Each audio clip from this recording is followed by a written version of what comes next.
हर हर महादेव, जय भोलेनाथ। नमस्कार दोस्तों, स्वागत है आप सभी का एक बार फिर से। दोस्तों, वैसे तो हिंदू धर्म के समस्त व्यक्ति के भीतर ईश्वर के प्रति आस्था अवश्य होती ही है। जो व्यक्ति इनकी पूजा करते हैं तो इन पूजा का हमें कई गुना फल प्राप्त होता है। ईश्वर को स्थापित करके उनकी पूजा अर्चना करने के पीछे आध्यात्मिक ही नहीं अपितु इसके पीछे आध्यात्मिक रहस्य भी छुपा हुआ है। जब हम अपने आराध्य को मूर्ति के रूप में देखते हैं तो हमारा मन और मस्तिष्क संपूर्ण रूप से भगवान को समर्पित हो जाता है। जब भी उस मूर्ति को ठेस व चोट लगती है अथवा गलती से हमारे हाथ से वह मूर्ति गिर जाती है तो हमें बहुत ही दुख तथा पीड़ा होती है, क्योंकि हमारी श्रद्धा और विश्वास उस मूर्ति में बसे हुए हैं, ईश्वर से जुड़े हुए होते हैं। प्राचीन काल से ही हमारे हिंदू धर्म में ईश्वर की मूर्ति को अत्यधिक महत्व दिया जाता है। घर में मूर्तियों को रखना तथा उनकी विधि पूर्वक पूजा करना मनुष्य के मन तथा तन दोनों को संतुष्ट करते हैं। दोस्तों, वास्तु शास्त्र के अनुसार भगवान की मूर्तियों की नित्य पूजा आराधना करने से भगवान के प्रति विश्वास तथा श्रद्धा में वृद्धि होती है। दोस्तों, ऐसे में जब हम अपने पूजा घर में भगवान की मूर्ति रखते हैं तो हमारा मन ईश्वर की ओर केंद्रित होता है और हम एकाग्रता से भगवान के साथ जुड़ जाते हैं। इससे हमारा मन और मस्तिष्क किसी भी जलाशय की भांति शांत हो जाता है और हम ईश्वर की भक्ति में डूब जाते हैं। लेकिन दोस्तों, पूजा घर में देवी देवताओं की मूर्ति के रखने का भी महत्वपूर्ण नियम बताए गए हैं। दोस्तों, हमारे वास्तु शास्त्र में घर में देवी देवताओं की मूर्ति रखने की विधि बताई गई है। शास्त्रों में पूजा घर में देवी देवताओं की मूर्ति रखने का सही तरीका बताए गए हैं। यदि आप और हम इन नियमों का पालन करते हुए देवी देवताओं की मूर्तियों की पूजा करते हैं तो निश्चित ही हमारा मन और हमारा जीवन सुखमय बनने से कोई ताकत नहीं रोक सकती है। दोस्तों, गलत तरीके से पूजा घर में मूर्ति रखना, बिना विधि के मूर्तियों की पूजा करना, विचित्र मूर्तियों की स्थापना करना, घर में देवी देवताओं के अलावा अन्य मूर्तियों का रखना, समस्त प्रकार की छोटी छोटी गलतियों के कारण ही हमारे घर में नकारात्मक ऊर्जा का संचार होने लगता है।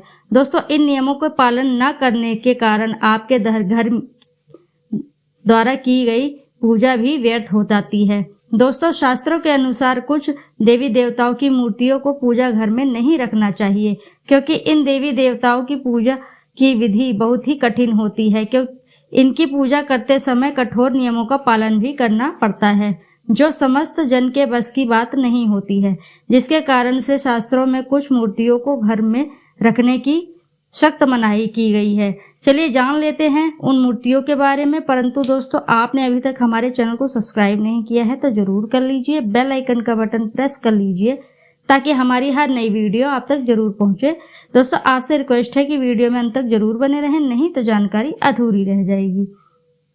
दोस्तों, शास्त्रों में कुछ मूर्तियां ऐसी जिन्हें कुछ लोग जाने अनजाने अपने घरों में, मंदिरों में रख लेते हैं, परंतु उन मूर्तियों को धार्मिक शास्त्र में पूजा घर में रखना बिल्कुल ही मनाही होती है। इन मूर्तियों को जो व्यक्ति पूजा घर में रखते हैं तो उनका अशुभ प्रभाव उनके जीवन पर पड़ता है। साथ ही दोस्तों, वास्तुशास्त्र के अनुसार देवी देवताओं की मूर्तियों को पूजा घर में रखते समय उनके स्वरूप का भी ध्यान रखना बहुत ही महत्वपूर्ण होता है।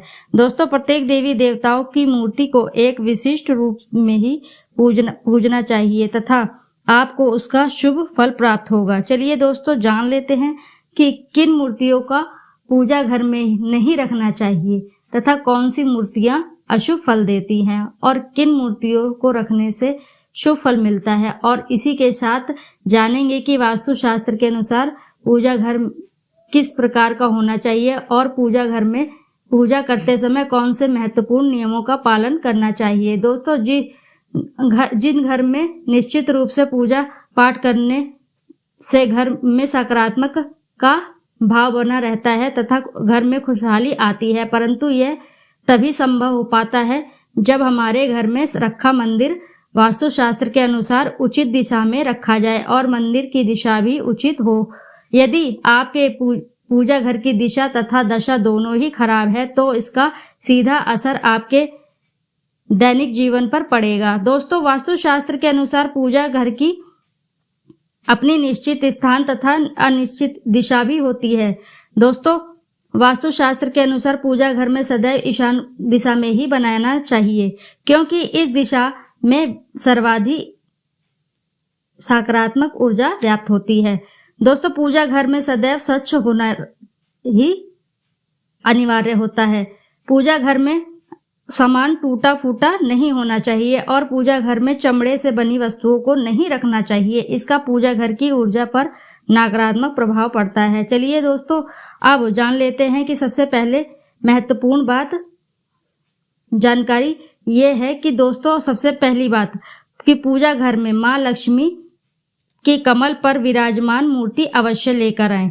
और दूसरी बात, गणेश जी की मूर्ति पुराणों में भगवान गणेश जी को सर्वप्रथम पूजनीय माना गया है। किसी भी कार्य की शुरुआत करने से पहले भगवान गणेश जी की पूजा की जाती है। पूजा घर में गणेश जी की एक ही मूर्ति रखनी चाहिए, एक से ज्यादा गणेश जी की मूर्ति नहीं रखनी चाहिए। वास्तुशास्त्र के अनुसार गणेश जी को माँ लक्ष्मी के बाईं ओर रखना चाहिए और माँ सरस्वती को देवी माँ की दाहिनी ओर रखना चाहिए। जिस घर में माँ लक्ष्मी, गणेश, माता सरस्वती की ऐसी मूर्ति होती है, उस घर में कभी भी अज्ञानता, दरिद्रता तथा संकट नहीं भटकते हैं।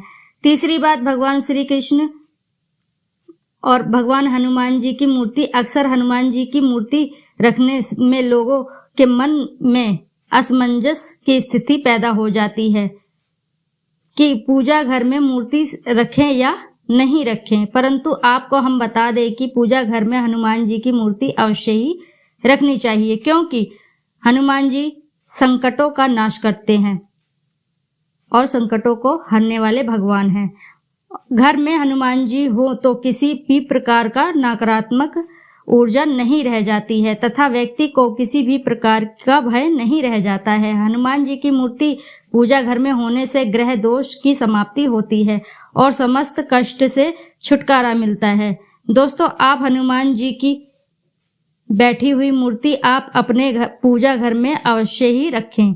यदि आपके घर में क्लेश, लड़ाई झगड़े, वाद विवाद चलते रहते हैं और भाई भाई में प्रेम नहीं रहता है, तो आप अपने घर में राम दरबार की फोटो अवश्य ही रखें।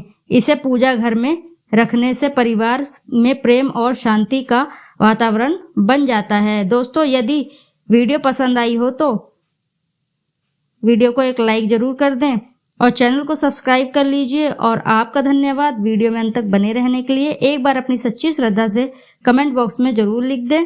हर हर महादेव, जय भोलेनाथ।